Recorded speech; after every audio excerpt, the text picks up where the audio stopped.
Alguien contó esta siguiente historia, que una vez un pescador salió a pescar.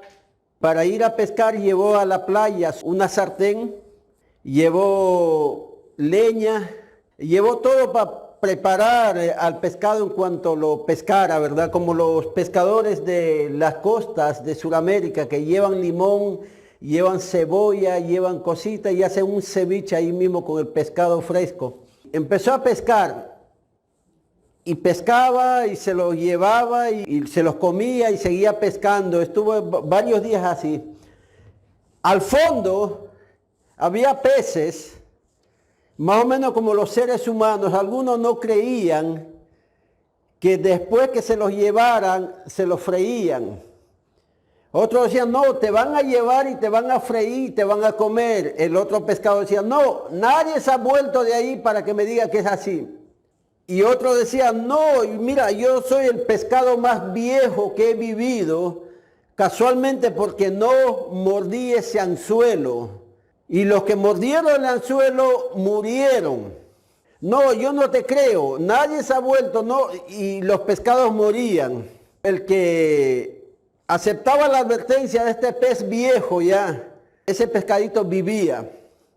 Los seres humanos vivimos de esa manera. Hay gente que dice, no existe el infierno, no existe el cielo, no existe Dios, sí existe, no existe. Y viven discutiendo que si existe Dios o no existe, que si la salvación se pierde o no se pierde, que si hay que hacer esto o no hay que hacer esto, hay que obedecer la Biblia o no hay que obedecer. Y hay gente que se pierden en esta tierra, se pierden literalmente, pierden su dignidad, pierden su familia, pierden el temor a Dios, pierden todo. Mientras que el que tiene temor de Dios se mantiene firme hasta el día en que se va con el Señor. Amén. Hay personas de esa manera. Jesús dio muchas advertencias. Aparte de él dar muchas palabras de consuelo, de edificación, de consolación, él dio muchas advertencias para estos últimos tiempos. Cuando Dios advierte, es porque Dios sabe lo que hay en el futuro. Dios no miente, no es hijo de hombre, no es como nosotros que mentimos a veces intencionalmente, a veces no intencionalmente. Por ejemplo, cuando alguien dice, yo voy a estar a las 8 a tu casa y sale aunque sea a las 6 de la mañana para llegar a las 8 a ese lugar. Pero hay un accidente, no hay paso, alguien le entretiene, hay una necesidad de atender a alguien y llega a las 8:10. Ya mintió porque prometió a las 8 y salió a las 8:10. Mintió sin intenciones. Trató de hacer lo mejor para cumplir. Pero hay otros que mienten con toda intención. Yo voy a las 8, voy a estar ahí. Llega a las 7, está en su casa y dice, no voy nada. No voy nada, tengo que hacer otra cosa. Y ya mintió y con toda intención. Jesús advirtió, dio 7 advertencias para estos últimos tiempos y estas 7 advertencias están sucediendo en estos últimos tiempos y nosotros podemos sentirlo a través de todo lo que está pasando en la tierra. La primera advertencia que Jesús decía, falsos mesías y falsos profetas aparecerán y engañarán a muchas personas. Mateo 24:5. Hoy más que nunca se están levantando falsos rabinos, falsos maestros, falsos mesías, falsos salvadores. Hay predicadores ahora que se autodenominan el ungido, el único, el que tiene el poder, el que tiene la franquicia del Espíritu Santo, el que dice, y solamente en mi mano está el poder y nadie más tiene el poder. Todos tienen que pedirme permiso a mí para hacer algo. Hay apóstoles que se creen dueños de la unción, dueños de la palabra, dueños de la salvación, dueños de todo. O hay líderes que se creen dueños de la iglesia, dueños de la obra de Dios. Son falsos mesías porque creen que ellos son los únicos que tienen el mover del Espíritu Santo. Cuando la Biblia dice que el Espíritu Santo en Joel 2 se moverá sobre toda carne. Dios va a usar a todos y como Él quiere. Porque en los últimos tiempos va a haber un mover del Espíritu Santo y no es para que alguien se vuelva dueño de ese poder. Es más, la Biblia dice, el que se cree dueño entonces se ha vuelto altivo y Dios resiste a los altivos. Hay gente que han sido usados por un tiempo y han logrado hacer creer a la gente que el Espíritu Santo solamente se mueve en su vida. Cuando estaba estudiando en el Instituto Bíblico, un maestro nos dijo lo siguiente, un pastor anciano ya con más de 60 años de ministerio. Ustedes cuando sean pastores y ven hermanos que quieren predicar, que quieren cantar, que quieren servir al Señor, tú no los conoces y por más que tú puedas vivir como vecino de ellos, no los conoces a fondo. Lo que tú tienes que hacer es, si hay un testimonio aceptable, déjalo que sirvan al Señor. Y el Señor tiene un sedazo para él. La obra de Dios, si es de Dios, va a permanecer. Eso mismo dijo Gamaliel. Déjalo ahí, si no se vayan a hacer que estén encontrados peleando contra Dios. Déjalos ahí y te vas a dar cuenta que los que no son de Dios, va a llegar un momento que se van a alejar solitos de la obra del Señor. Y ellos no van a poder acusarte a ti que tú lo has impedido servirle al Señor. Un joven decía lo siguiente a un pastor, le decía, pastor, yo lo que quiero es predicar, lo que quiero es servirle al Señor. El pastor le dice, bueno, vamos entonces. Porque usted sale siempre, usted viaja, usted se mueve, a usted le traen cositas de regalo y usted está ahí en los ayunos, en la vigilia, y todo el mundo te ama, te respeta, pastor, y yo también quiero servirle al Señor. Y él le dijo, está bien, vamos, tengo una campaña en un lugar. Y el joven se emocionó, se compró un gabán, se compró una corbata, mandó a planchar su pantalón, empezó a lustrar el zapato, se compró medias nuevas y ropa interior nueva. Agarró una maleta de cuero, de piel ahí negro, lo brilló, puso ahí unos bosquejos que él preparó, puso una Biblia. Y a las 8 de la mañana, el carro iba a salir a las 10, estaba tocando la puerta de la casa del pastor. Pastor, estoy listo para ir. El pastor le ve tan elegante, le dice, wow, ¿tú estás seguro que vas a ir así? Le dice, no se preocupe. Y el pastor agarró su mochila, su ropa, y le dijo, vámonos entonces. Se paró en un lugar de la montaña. El pastor agarró su mochila, se lo puso en la espalda y empezó a caminar como 3 horas. Y el muchacho subiendo con el zapato bien lustrado, subiendo por ahí, sudando ahí, agitado, pero le dice, pero no íbamos ahí a predicar. Claro que sí, en este pueblo, pero no es en la plaza del pueblo, es en esa casa que tú ves allá arriba. No todo es color de rosas en la obra del Señor. Jesús dio advertencia, Jesús decía, en el mundo vas a tener aflicción. Y el muchacho no aguantó, se desanimó y dijo, no, es duro servirle al Señor. El pastor le dijo, es duro servir al Señor cuando tú no tienes pasión por las almas, cuando tú no tienes el llamado, cuando tú no tienes el deseo de servir al Señor hasta que tu corazón deje de latir, cuando tú tienes el deseo de que siempre te lleven de plataforma en plataforma, entonces ahí tú te sientes un super archi mega ultra galaxia espiritual. Pero cuando tú estás ahí caminando, llevando cositas a la gente humilde por las montañas, y este muchacho lloró mucho, ayunó, lloró, dijo, Señor, hazme entender. ¿Cómo es que ser un hijo tuyo demanda sufrimiento? Hazme entender. Y él soñó a su pastor en una plataforma predicando. Y él miraba que la gente y venía a veces inconversos y le tiraban rosas donde que él caminaba. Y él miró ese sueño y escuchaba que él decía, vamos a cantar al Señor, y todo el mundo cantaba al Señor. Y él predicaba y todo el mundo caía de rodillas, incluyendo el pastor, delante de Dios. Y cuando en el sueño él empieza a ver hacia sus pies El pastor estaba pisando los tallos de las rosas que le tiraban, y cada tallo tenía espinas.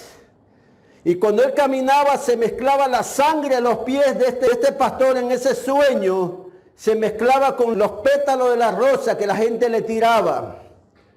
Y el pastor con ese dolor y esa sonrisa decían: alaben a Dios, adoren al Señor, Dios es bueno, exaltado sea el Señor, mientras que él se desangraba de los pies. Entonces ese sueño tuvo ese joven y dijo: ahora sí sé que para nosotros morir es y debe ser Cristo, y el morir es ganancia. Jesús advirtió, primero dijo que habrá falso Mesías y falso profeta. Nunca antes en la historia se había visto que hay pastores en el mundo que andan bien armados con revólveres, predicadores con guardaespaldas. Nunca antes en la historia del mundo se había visto que hay gente que dice: yo soy misionero, yo soy misionera, y nunca jamás fueron a hacer misiones y viven solamente viviendo de los fondos misioneros de alguna institución o pidiendo dinero para misiones a gente inocente que caen. Nunca antes se había visto. En Florida pasó un tiempo que un pastor dio trabajo a unos inmigrantes. Y esos inmigrantes un día quisieron asaltarlo y ese pastor sacó un revólver y mató a uno de ellos. Y la gente pensaba que la iglesia iba a quedar vacío. Al contrario, la gente dijo: qué bueno, mi pastor se hizo respetar. Y se le llenó la iglesia hasta rebalsar. Están sucediendo tantas cosas raras en el mundo. La Biblia dice que va a haber falso Mesías, falsos profetas, aparecerán y engañarán a muchas personas. En Mateo 24:5.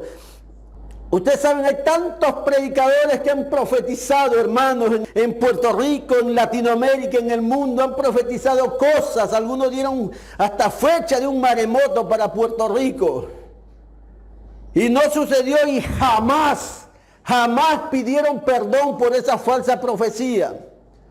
Ni siquiera se atrevieron a sacar ese mensaje de su red social y eliminarlo. Lo tienen ahí.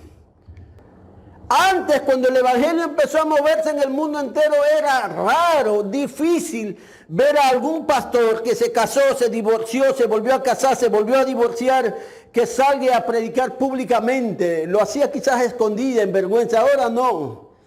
Ahora, si los expulsan de un concilio por haberse casado y divorciado varias veces, ellos dicen: yo soy superior que esos pastores ahora, yo soy un apóstol. Yo tengo el llamado. Y se separan y se autonombran un superapóstol.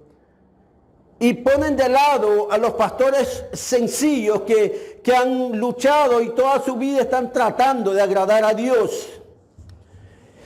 Jesucristo dio su vida por nosotros. Jesucristo dejó a sus siervos encargados de la iglesia, que es su novia hermosa. La novia del Señor es la iglesia. Y los que estamos al frente de la obra tenemos la responsabilidad de cuidarla, de amarla, de protegerla. Porque nosotros daremos cuenta de qué pasto estamos entregando al pueblo de Dios, qué alimento. Daremos cuenta de cada palabra que salga de nuestra boca. Daremos cuenta de cada intención que tenemos en nuestro corazón cuando preparamos un bosquejo, un sermón, un mensaje, una reflexión. Nosotros daremos cuenta. Y aunque se ve lindo que un pastor sea pastor, esté al frente, pero tiene una gran responsabilidad sobre su vida, su familia y la casa de Dios. Salí al trabajo, a veces me siento y le digo: Señor, ya no tengo fuerzas. Ya no puedo caminar. Señor, quiero quedarme aquí, descansar. Ya no tengo fuerzas. Pero hay una responsabilidad bien grande que Dios pone sobre sus siervos, sus pastores. Y Jesús advirtió a su pueblo que va a haber falsos mesías, falsos maestros, va a haber falsos profetas. Tú sabes que un falso profeta puede entrar a una iglesia tan linda, tan hermosa, que todos los hermanos guardan en santidad. Y si lo tienen un mes o 2 meses, empieza a enamorar a las ovejas. Después le lanza una profecía. Después queda con la mitad y se va con la mitad. Porque mucha de la gente quiere escuchar profecía, quiere escuchar palabras, quiere escuchar cosas. Y como esos falsos profetas no tienen profecía, se las inventan. Esa hermana está soltera, vamos a profetizar que viene el marido. Esa hermana no tiene casa, voy a profetizarle que le viene la casa. Ese no tiene trabajo, voy a profetizarle que viene el trabajo. Y empiezan a armar una serie de cosas para empezar poco a poco a profetizar a la gente al oído. Yo creo en las profecías. Dios me habló muchas veces por profecía y estas se cumplieron. Yo creo en las profecías en estos tiempos. Pero también se han levantado muchos falsos profetas. Alabado sea el nombre del Señor. Falsos maestros. Falsos profetas aparecerán y engañarán a muchas personas. Dice, habrá guerras y rumores de guerra, pero no debemos de alarmarnos porque estas cosas deben suceder. Mateo 24, 6 al 7. Gloria sea al Señor. Quiero nombrarles solamente 4 de las guerras más importantes que ha sucedido en los últimos tiempos. La guerra en Siria que comenzó en 2011. Esto sucedió cuando el gobierno de Bashar al-Assad enfrentó a protestas populares. Desde entonces ha escalado. Cientos y miles de personas, millones se han refugiado, millones. No estoy hablando como si fuera 2 o 3 millones como los habitantes de Puerto Rico, de todo Puerto Rico, no. Más cantidades que 2 o 3 veces la isla de Puerto Rico han sido removidos, se fueron, se escaparon, se refugiaron, más los muertos, más el abuso que había, más los asesinatos. Eso es guerra tremenda. Hay otra guerra, la guerra en Yemen, que empezó en 2015. Cuando unas fuerzas de Houthi tomaron el control de la capital, también miles y miles murieron, miles y miles. La otra guerra también, la guerra de Afganistán. Eso empezó en 2001 cuando empezó todo eso de una persecución a los terroristas y todo eso. También miles y millones de gente han sido afectados. También el conflicto de Ucrania. Pero el conflicto de Ucrania todavía sigue y se están preparando ahora para bombardearse cuando llega la primavera y el verano, porque ya el invierno está pasando. Por el invierno han parado un poco de matarse. Pero Jesús dice, va a haber guerras, va a haber rumores de guerra. En diferentes países hay matanzas, hay conflictos por cuestiones políticas, incluyendo mi nación, incluyendo países de América del Sur, Centroamérica, países de Europa, Asia, Oceanía. Jesús decía, va a pasar eso, va a haber guerras, va a haber rumores. Y Jesús le dice, no se alarmen, no se alarmen. Está escrito, todo esto va a pasar. Habrá hambrunas y terremotos en varios lugares. Ustedes sabían que Ucrania tiene miles y miles y miles de cuerdas que a través de la industria, las maquinarias sembró, y ellos eran el primer país productor de trigo en el mundo. El trigo de Ucrania antes de la guerra podían encontrar en Sudamérica, podían encontrar, llegaba hasta inclusive a Puerto Rico, llegaba a diferentes países del mundo, porque el trigo de Ucrania eran enviados al África, a países donde no produce trigo y la gente podía vivir. Y había una economía estable, Ucrania producía, alguien lo distribuía y llegaba siempre a la gente en todo el planeta Tierra. Entonces va a haber hambre. Y sentimos la necesidad, la escasez de alimentos aquí en Puerto Rico, muchas veces lo sentimos. Sentimos ya que el pan ya está carísimo. ¿Y dónde sacamos nosotros trigo? ¿Alguien produce trigo en Puerto Rico? ¿Dónde sacamos papa? ¿Alguien produce papa en Puerto Rico? ¿Producen arroz en Puerto Rico? Producen en pequeñas escalas.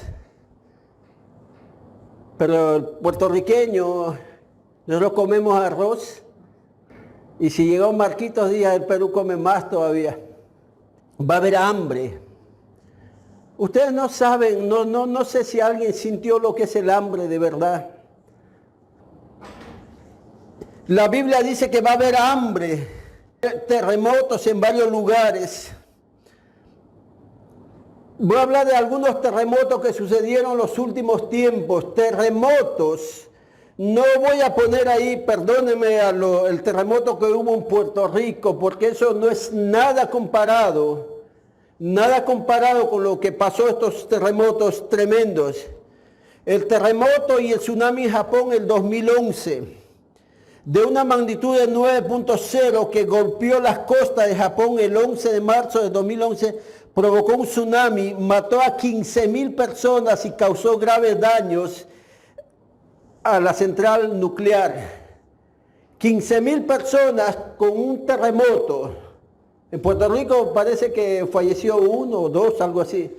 Pero a diferencia de 15,000 personas y que dañe una planta nuclear, aparte de destruir casas. Después hubo un terremoto en Haití en 2011, el terremoto en magnitud 7.0 que golpeó, mató 220,000 personas y dejó más de 1,5 millones de personas sin hogar. Esos son terremotos de gran envergadura, terremotos terribles, 220,000 personas. Hubo un tercer terremoto en Sichuan en el 2008, el terremoto en magnitud 7.9 que sacudió la provincia de China y dejó 69,000 personas muertas y 18,000 desaparecidas. Y Jesús decía lo siguiente, Él decía, va a haber terremotos.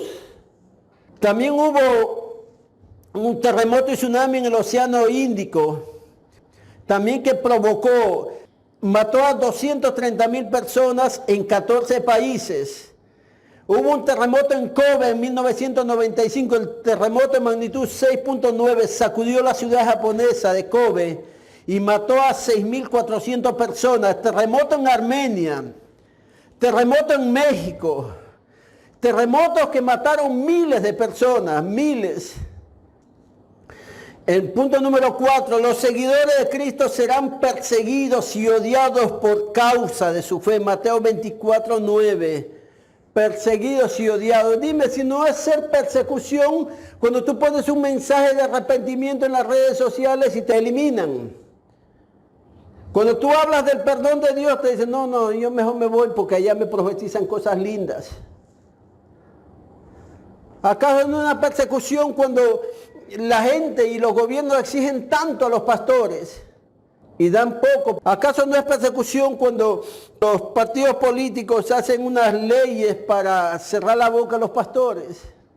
Ahora obligan a los pastores, yo no lo tengo, a tener un seguro por si aconseja mal, por si el mal aconsejado no lo denuncia, entonces hay un seguro para pagarles a ellos, indemnizarlos.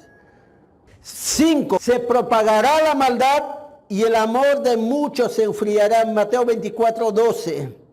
El amor de muchos se enfriará. Vemos que el amor de muchos se está enfriando, ¿verdad que sí? Con tanta tecnología, con tantas ayudas y todo, se supone que las iglesias en Latinoamérica y en todo el Caribe estén repletos de cristianos que aman al Señor.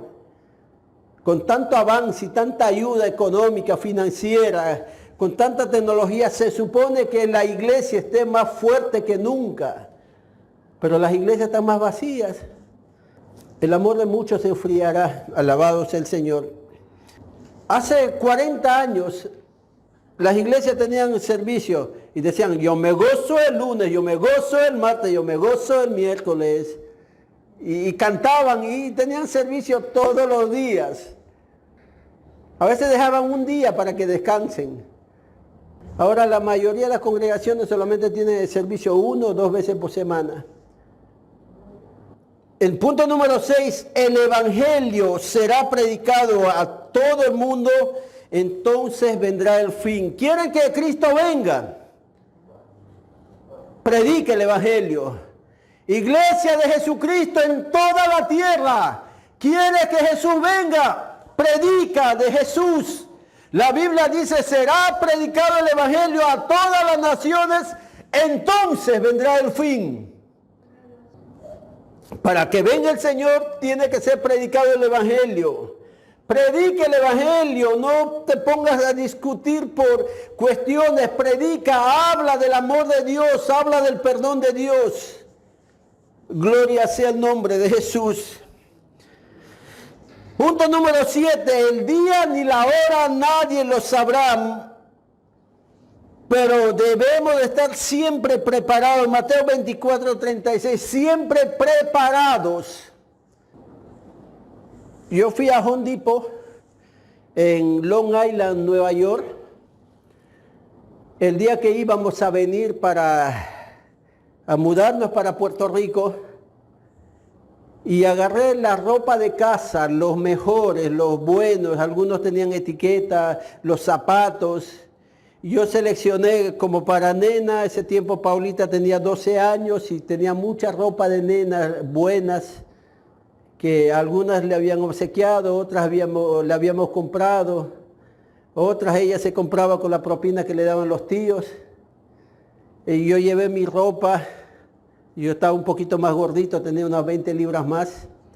Yo no sé cómo Migdalia hacía para alimentar ese estómago más expandido, pero lo hacía. Y había mucha gente, nuestros hermanos trabajadores buenos, gente de trabajo que están ahí porque quieren trabajar, tienen familia, tienen hijos, ellos mandan dinero a sus países, son gente buena. Y como yo tenía una guagua, una van, pensaban que yo estaba buscando trabajadores. Vinieron todos, casi como 15 personas, todos jóvenes. Me dice, mira, para trabajar. Yo le digo, no voy a trabajar, no voy a hacer ningún trabajo en casa, no tengo casa además. Y abrí el maletero, le digo, mira, aquí hay ropa. Si ustedes quieren, llévense. Estos son pantalones, estos son camisas, estos son ropa de nena, estos son ropa de una mujer adulta. Y ellos se llevaron. Pero ellos lo que tenían en la mano, tenían sus herramientas de trabajar en carpintería, trabajar con cemento, tenían una maleta con sus taladros, sus herramientas. Ellos estaban preparados para ir a trabajar. Ellos andan así, preparados. Si alguien los dice, mira, necesito arreglar mi casa, dice, ¿qué va a poner puerta? Entonces ellos tienen la maletita y las cosas para la puerta y van y cambian la puerta y se ganan su dinero. La Biblia dice que el día y la hora nadie sabe la venida del Señor, pero hay que estar preparados. ¿Cómo un cristiano se prepara? Tiene que estar orando, tiene que estar consagrándose cada día más, tiene que estar sirviendo a su Señor. Servir a su Señor significa servir al prójimo en lo que Jesús viene a esta tierra, a llevar a su iglesia, a su pueblo. Preparados es así. No estar pensando en tantas cosas, sino estar pensando en que Jesús viene y viene por él, viene por ti, viene por mí. Jesús viene a esta tierra. Denle un aplauso al Señor. Preparados, preparados. Jamás crean a alguien que te dice, Cristo viene tal fecha, tal día, tal hora, tal minuto, tal segundo. No se sabe el día ni la hora, pero hay que estar preparados. Esas personas en Home Depot que esperan trabajo ahí, ellos no saben que en qué momento se va a aparecer un vehículo que le va a decir, los necesito muchachos, síganme los buenos. Pero ellos están preparados ya, es más, ellos están listos para correr. Y si aparece una guagua buscando trabajadores, ellos corren, quieren ser el primero en llegar a ese vehículo. Quieren ser el primero en hablar con el contratista. quiere ser el primero en decir, bueno, vámonos entonces. Y algunos, viene el vehículo a buscar trabajadores, algunos abren la puerta, se suben, se sientan ahí y después dicen, mira, ¿dónde vas a hacer? ¿Qué van a hacer? Porque ellos tienen ese anhelo ya de irse, de estar allá, de estar trabajando, de estar ahí, en esa casa arreglando. Y nosotros debemos tener ese anhelo de estar ya con el Señor. De estar ahí, abrazado, aunque sea el dedo más pequeño del pie del Señor así, y no soltarlo. Debemos de tener ese anhelo ardiente, precioso de estar con el Señor. Algunos están en la iglesia, pero tienen el deseo, mi televisor, mi comida, mi sofá, mi cama. Algunos están en la iglesia con el deseo ardiente de estar en su casa, con ganas de correr de la iglesia para su casa. No, debemos de tener el deseo de estar con el Señor, con Jesús, Jesús, Jesús, Jesús, Jesús, Jesús, Jesús. Estas advertencias nos da el Señor. 7 advertencias en los últimos tiempos, porque Él nos ama. Una de las advertencias decía, en el mundo van a tener aflicción, pero confíen, yo he vencido al mundo. Es más, Pablo repite esa advertencia con su propia palabra y Pablo dice, tengo por cierto que las aflicciones de este tiempo no son nada comparado con la gloria venidera que en vosotros se va a manifestar. Juan da algo similar y él dice, estas cosas los escribo para que no pequéis. Si alguno ha pecado, tenemos abogado. Eso decía Juan. Vamos a orar, nos ponemos de pie. Ustedes son benditos del Señor, los bendigo con toda la bendición que puede salir de mi corazón, de mi ser. Ustedes son el tesoro preciado del Señor. Ustedes son hermosos siervos y siervas de Dios. Dios un día tocó su corazón y ustedes están amando y sirviéndole al Señor. Yo los bendigo. Cuánta alegría nos dan ustedes al unirse con nosotros para adorar juntos al Señor. Cuánta alegría nos dan ustedes, cuánto valor dan a nuestras vidas cuando los vemos a ustedes ahí sentados o participando al frente, sirviéndole al Señor. Eso llena nuestro corazón. Cuán importantes son ustedes para el Señor. Y llegaron a este lugar para bendecir nuestras vidas. Llegaron a este lugar para bendecir la obra de Dios en este lugar. Llegaron a este lugar ustedes traídos por el Espíritu Santo para traer consuelo a nuestros corazones. Yo los bendigo, los bendecimos en el nombre del Señor. Señor, te damos gracias, Padre, por tu preciosa palabra, Señor.